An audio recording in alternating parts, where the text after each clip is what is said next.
نور رمضان میں ایک مرتبہ پھر خوش آمدید ناظرین. نور رمضان آپ دیکھ رہے ہیں عظمہ زیدی کے ساتھ, اور آج ہم اس میں اسلام کا فلسفہ ابتلاء اور آزمائش کے حوالے سے بات کرنے کی کوشش کر رہے ہیں. آخری لمحات ہیں, مختصراً جاننا چاہوں گی کہ یہ جو تمام آفات ہیں, بلائیات ہیں, مصیبتیں ہیں, ان پر ہم اگر یہ جان لیں کہ ہمارے کردہ گناہوں کی سزا ہے, کیسے مغفرت طلب کریں؟ اللہ سے توبہ کریں, ایک دوسرے پہ ظلم کرنا بند کریں, آخرت کو یاد کریں. سب سے زیادہ یہ یاد کر لیں کہ یہ واقعی میں جو ہم پروگرام کر چکی ہیں چند روزہ زندگی ہے. جب ہم ایک دوسرے پہ ظلم کرنا بند کریں گے اور موت کو یاد کریں گے اور اللہ کے آگے اپنے گناہوں کی, دیکھیں ہمیں ایک دوسرے کے سامنے شرمندگی ہوتی ہے, لیکن اکیلے تنہائی میں تو اپنے رب سے اپنے گناہوں کا اعتراف کر کے معافی طلب کر سکتے ہیں نا. وہ کریں تو اللہ غفور الرحیم ہے, یقیناً وہ عذاب کو ہم سے دور کرے گا. ٹھیک ہے. آخری بات جو آپ اس قوم کو, پوری قوم کو مشورہ دینا چاہیں. میں جو عظمیٰ اس پروگرام کے توسط سے اسی ایک بات یہ کہنا چاہوں گی کہ ہمارے ہاں ڈسکشن مستقل ہو رہا ہے کہ آیا یہ عذاب ہے, یہ ہماری آزمائش ہے, اس کو ابھی ہم طے بھی کر چکے ہیں کہ جی یہ آیات کی روشنی میں, ہماری اپنی رائے نہیں, آیات کی روشنی میں.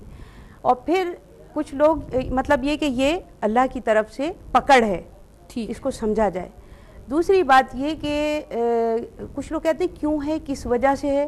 تو آپ یہ دیکھیے کہ کاروکاری میں اللہ کی معصوم مخلوق یعنی عورتوں کو جس طرح مارا جاتا ہے, قتل و غارت گری جس طرح ہوئی ہے, تسلسل کے ساتھ جو ہے وہ اپنی اولاد کو جس طرح قتل کیا گیا ہے, ایک نہیں, دو نہیں, 5 بچوں کو قتل کیا گیا ہے, اور روزی نہ ہونے کے سبب نہیں کیا, ماں باپ نے قتل کیا ہے. چوریوں اور ڈکیتیوں کی جو ہے وہ پچھلے ریکارڈ ٹوٹ گئے ہیں.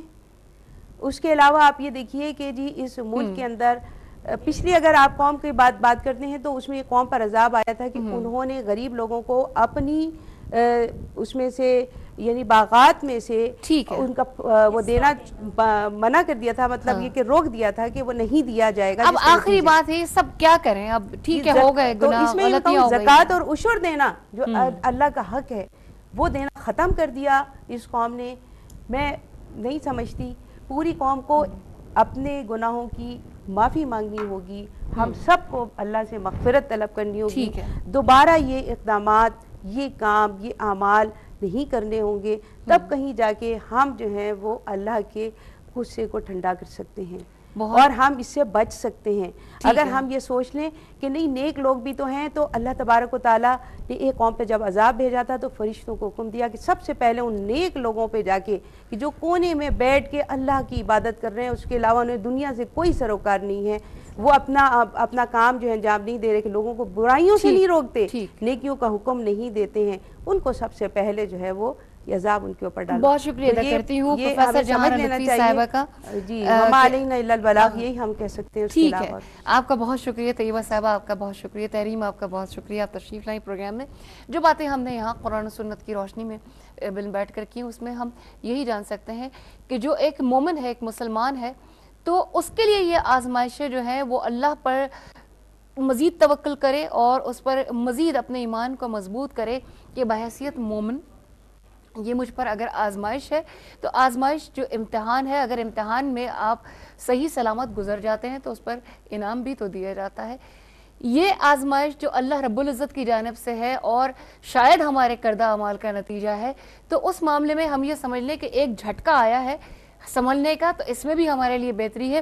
یہ سورہ نساء میں بھی بات اس طرح ہے کہ ہو سکتا ہے کہ ایک چیز تمہیں ناپسند ہو لیکن اللہ نے تمہارے لیے اس میں بہت بھلائی رکھ دی ہو. اور سورہ بقرہ میں اس طرح ارشاد ہوتا ہے کہ ہو سکتا ہے کہ تمہیں چیز ناگوار ہو اور وہی تمہارے لیے بہتر ہو.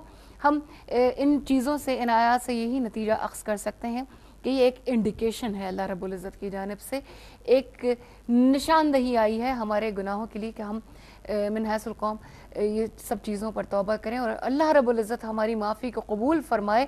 اور یہاں پر جو میں آج آخری بات کرنا چاہ رہی ہوں, بی بی ام سلمہ رضی اللہ تعالیٰ عنہ کا آج یوم وصال بھی ہے. مختصراً ایک واقعہ جو ان کی زندگی سے ہے, ام المومنین حضرت ام سلمہ جب حضرت ابو سلمہ کے نکاح میں تھیں تو جنگ احد کی لڑائی میں وہ زخمی ہو گئے تھے, تو کافی دن بستر پر رہنے کے بعد جب وہ شہید ہو گئے تو بے ہزاروں قطار روتی تھی اور کسی طرح سکون نہ آتا تھا، تو سرکار دو عالم صلی اللہ علیہ وآلہ وسلم ان کو تسلی دیتے تھے اور فرماتے تھے یہ پڑھا کرو سلمہ، اِنَّ لِلَّهِ وَإِنَّا إِلَيْهِ راجعون، اللہم اجرنی فی مصیبتی واخلفنی خیر منہا، کہ ہم تیری ہی جانب سے ہیں اور تیری ہی جانب لوٹ کر جانے والے ہیں، اے اللہ تو مجھے اس مصیبت میں صبر عطا فرما اور اس کا بہترین نعم البدل عطا فرما۔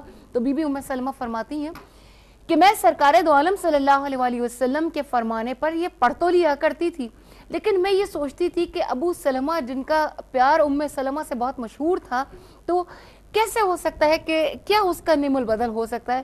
پھر فرماتی ہیں کہ جب سرکار دو عالم صلی اللہ علیہ وآلہ وسلم میں ان کے نکاح میں کچھ عرصے بعد آئی تو میں نے کہا اللہ کے رسول آپ سچ فرماتے تھے کہ آپ سے بہتر بڑھ کر نعم البدل جو ہے وہ دنیا میں اور کون ہو سکتا ہے۔ انہی کے لیے چند الفاظ ہیں کہ مہ تابندگی تھی ام سلمہ، سراسر روشنی تھی ام سلمہ، خوشا قسمت کے محبوب خدا کی رفیق زندگی تھی ام سلمہ۔ ایک اور بات جو یہاں پر کہنے جا رہی ہوں، خواجہ غریب نواز ویلفیئر ٹرسٹ کی جانب سے اپیل ہے 2500 روپے کی۔ 2500 روپے ہم نہ جانے ایک دن میں یا 2 دن میں اپنی کن کا خواہشات پر لٹا دیتے ہیں۔ آج کل تو جنک فوڈ پر جو ہے 1000-1200 روپے کا کھانا آ جاتا ہے۔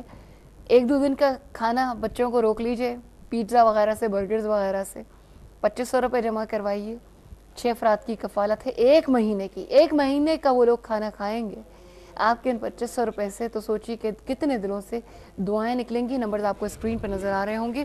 اختتام کریں گے حضرت خواجہ معین الدین چشتی رحمۃ اللہ علیہ کی نعت سے۔ میری جانب سے فی امان اللہ۔ در جا چکر دل منزل جانا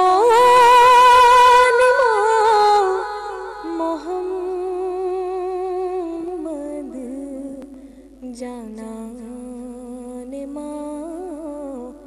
محمد جانا محمد صد در کشادہ در دل از جان محمد جانا محمد ماں طالب خدائی بردین مصطفی ماں طالب خدائی بردین مصطفی بردر گہشر گدائیم سلطان محمد جانا محمد